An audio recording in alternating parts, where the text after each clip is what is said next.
पवित्र शास्त्र लोगन के बीच में परमेश्वर की खास कामन के बारे में बतावेला, जीवन की परमेश्वर के बारे में जाने बदे जरूरी है।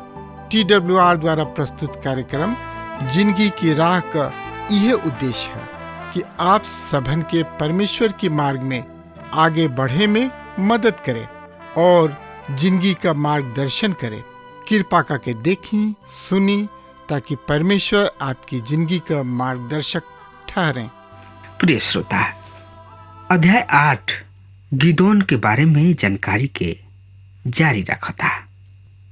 हम पिछल का अध्याय काल में गिदोन द्वारा मिधानी सब पर जय विजय तथा जितला के बारे में अध्ययन कैनी हा और हम देखे जा रहल बानी इसराइल के संतान एक खाली फिर दुश्मन के हाथ सबसे छूट के राहत के सांस ले रहल बा लोग। मिधानी राजा होके तथा जेब के समाप्त कर देले रहन। इसराइल गिदोन से भी खुश रहन और ऊ चाहत रहन कि ऊ ओह पर शासन करे। तो आई 8वां अध्याय के शुरू करी जा। तरौआ हमारा संगे न्यायों के किताब 8 अध्याय 1 पद से लेके 3 पद ए तरी से बता रहल बा। सुनी ध्यान से, हम पढ़ रहल बानी। तब ए प्रेमी पुरुषन सबके गिदोन से कहलन, ई तू हमारा साथे का कोइला हा? तू जब मिधान से लड़े खातिर गोइला हा तो हमनी के काहे ना बुलौला? और ऊ ओकरा से बहुते बड़ झगड़ा कोइले। पर ऊ उनका से कहले, तोहरा तुलना में हम कैलही का बानी? का ए प्रेमी में सीला बिनल अबीएजर के अंगूर के सफल से बढ़िया नहीं खे? परमेश्वर पिता मिधान के शासक सबसे और होरेब और जेब के तोहरा हाथ में क दिहले। हम तोहरा तुलना में कर ही का सकतानी? जब वो ई कहले तो उनकर क्रोध शांत हो गई। तो आई हमने के देखल जाओ न्यायों के किताब 8 अध्याय के 22 पद ए तरी से बता रहल बा। सुनी, तब इस्राएली सब गिदोन से कहलन, तू और तुहार बेटा और तुहार पोता भी हमरा पर शासन करे, काहे कि तू हमनी के मिधान के हाथ से छुड़ौले बड़ा। पर गिदोन ओहनी से कहलन, ना तो हम तोहरा पर शासन करब, ना ही हमार बेटा तोहनी लोग पर शासन करी हैं। परमेश्वर यहोवा ही तोहनी लोग पर शासन करस। प्रिय मित्र, यहाँ पहल का हाली ई संकेत देख रहल बानी कि इसराइल के संतान अपना ऊपर एगो शासक के चाहताड़े लोग। पर परमेश्वर पिता ओहनी लोग के शुरू ही में बता देले बाणे कि हम नहीं चाहत कि तोहनी लोग के चारों ओर के जाति सब के शासन तोहनी लोग के बीच एगो राजा होखे और तोहनी लोग ओकरा अधीन में रह लोग और ऊ तोहनी लोग पर अन्याय करे। पर तोहनी लोग राजा के मांग कोइले बड़ा और परमेश्वर पिता तोहनी लोग के राजा दिहले।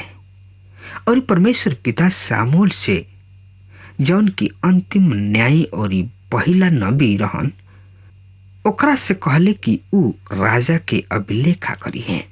परमेश्वर पिता इहो स्पष्ट कहले कि ऊ शामुल नबी के ना वरन परमेश्वर पिता के अस्वीकार कर रहल बाणे।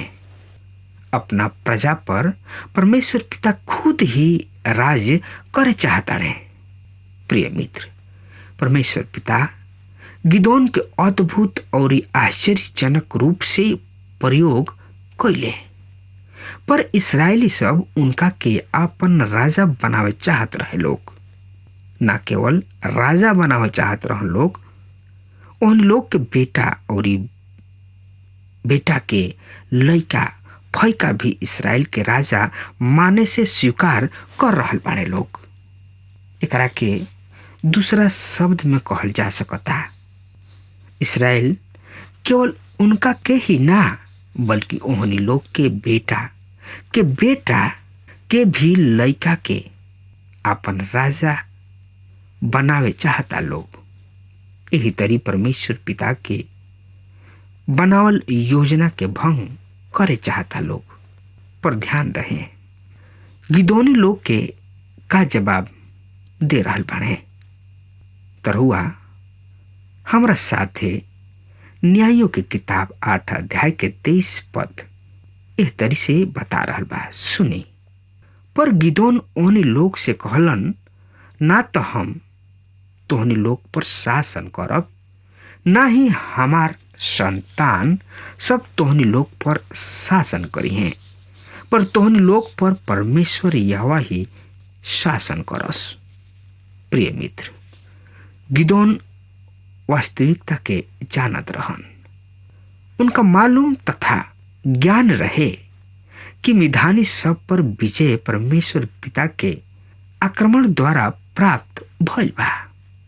गिदोन सच हृदय से परमेश्वर पिता पर विश्वास करत रहन।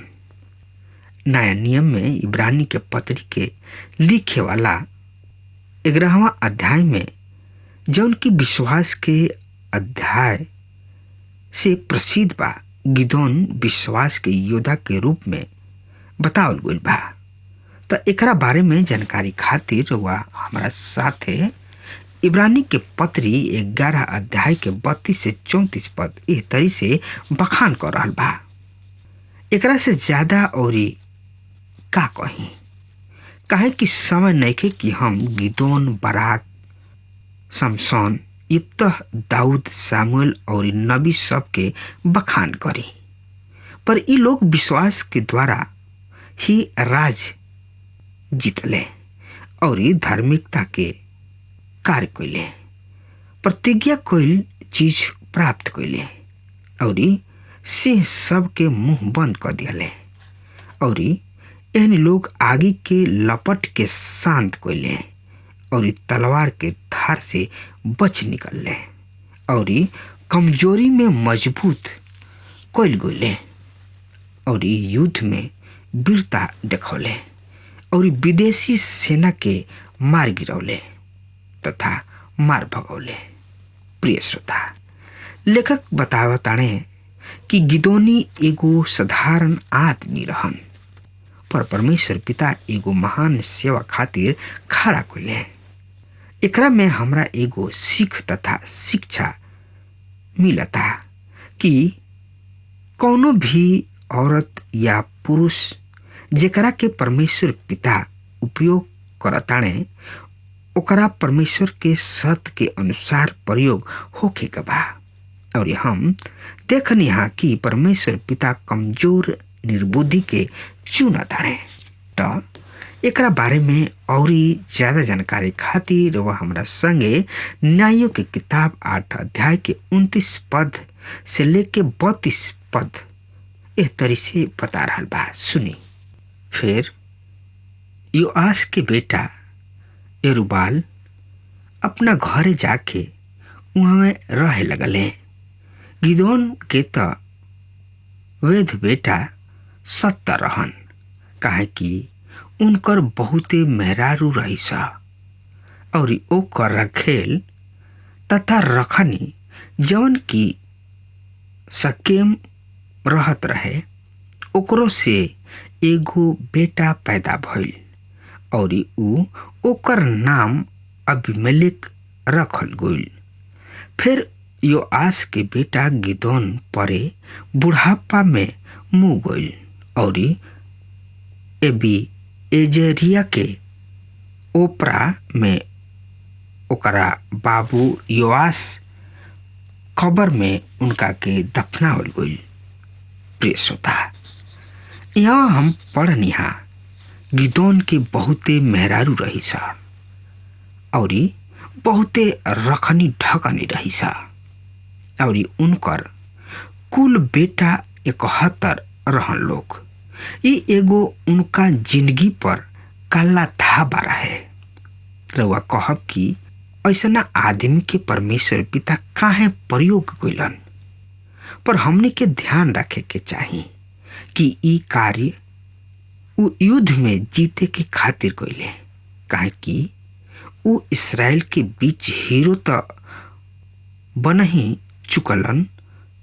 परमेश्वर उनकर एक कार्य के मान्यता देताड़न और अभिलेख स्पष्ट कर रहल बने कि ओकरा इसराइली जाति के और भी अधिक पतन के ओर ढकेल दिहले। परमेश्वर इसराइल के एक ही मेहरारू से ब्याह करे के अनुमति प्रदान कइल गइल। परमेश्वर यादम के खातिर सैकड़ों हवा यानी कि औरत ना बनौले, उ एक ही हवा तथा नारी के बनौले।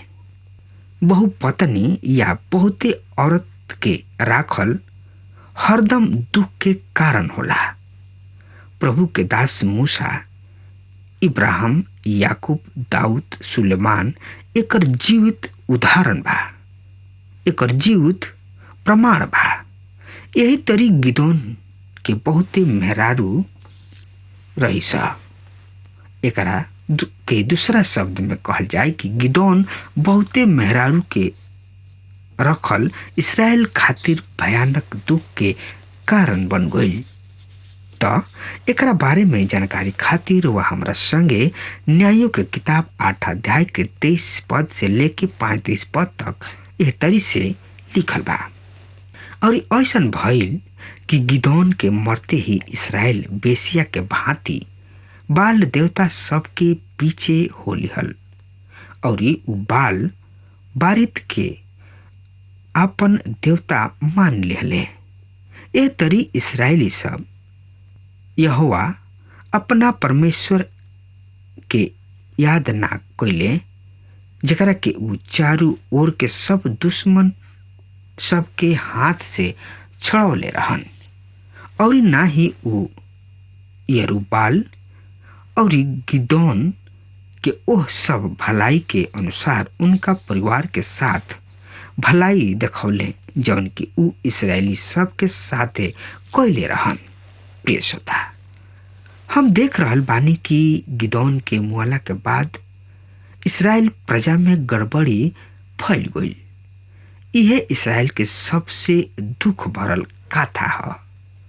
ओहनी लोग बार बार परमेश्वर पिता के त्याग दिहले, जौन कि ओहनी लोग के संगे हरदम साथ भलाई कइले और इस संकट पड़ला पर दुश्मन से छोड़ौले।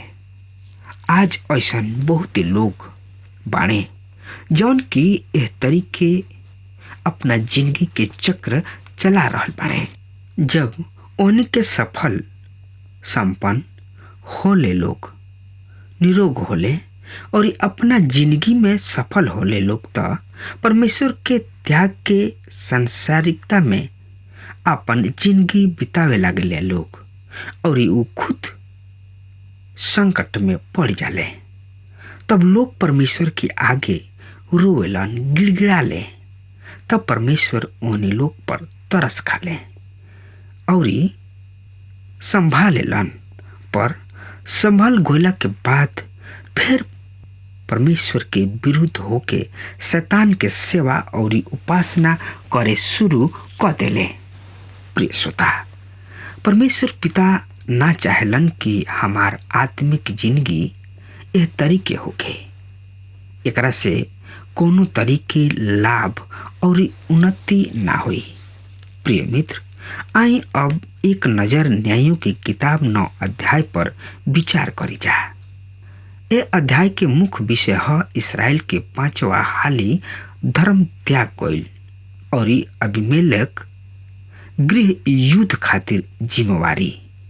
त ये सब के जानकारी खातिर वह हमरा संगे आपन पवित्र शास्त्र बाइबल से देखी न्यायों की किताब 9 अध्याय के 1 पद से लेके 6 पद ए तरी से बखान कर रहल बा। और यरूबाल के बेटा अबीमेलेक शकेम जाके अपना महतारी और नाना के संबंधी घरे जाके कहलन, शकेम के सब अगुआ के सामने अब ई पूछा तोहरा खातिर का भला बा, का ई कि यरूबाल के 70 बेटा तोहरा पर राज करे। ई भी याद राख कि हम तोहर हाड़ और मांस हई। तब उनकर महतारी के संबंधी सब उनका पक्ष में शकेम के सब अगुआ सब से ई बात कहले और ऊ अबीमेलेक के पीछे चले खातिर तैयार हो गए, काहे कि ऊ कहले ऊ हमार संबंधी है। तब ऊ बारीत के मंदिर में से चांदी के 70 टुकड़ा ओकरा के दिहले, जौना से कि अबीमेलेक निकम्मे और ओछा लोगन के भाड़ा पर रख लिहले और ऊ ओकरा पीछे हो लिहले। तब ऊ अपना बाबू के घर ओपरा में जाके अपना माई सबके जवन की यरूबाल के 70 बेटा रहन सा एक ही पत्थर पर घात कइलन। पर यरूबाल के सबसे छोट बेटा योताम छिप के बच गइल।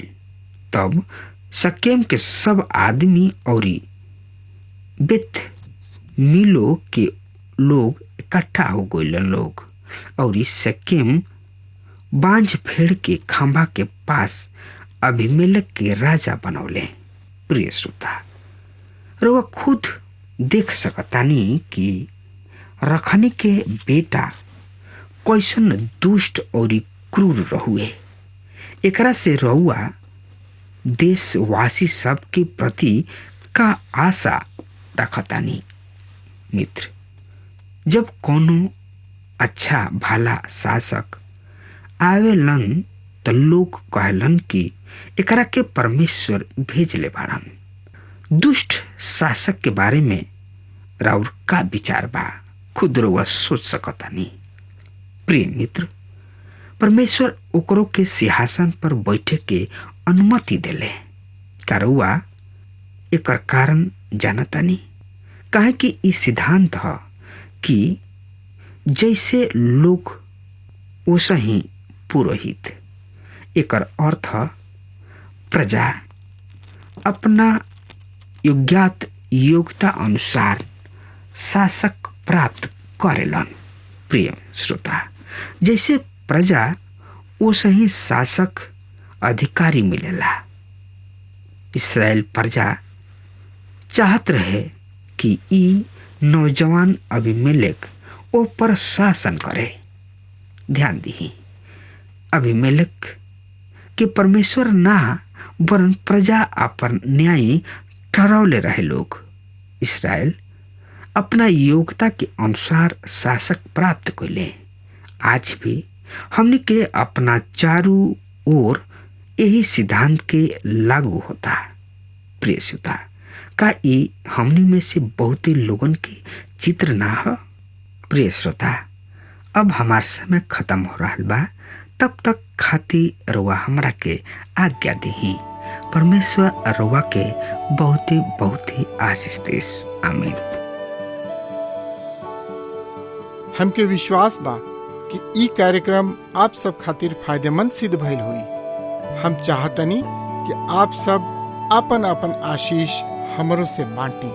अगर आप सबके लगे बाइबल से चाहे आपकी निजी जिंदगी से कोनो सवाल होके चाहे कोनो समस्या खातिर प्रार्थना करावे चाहतनी तो हमारी फोन नंबर पर जरूर संपर्क करी। परमेश्वर आप सबके बहुत आशीष प्रदान करें और आज का दिन आप खातिर सुखद बनावें।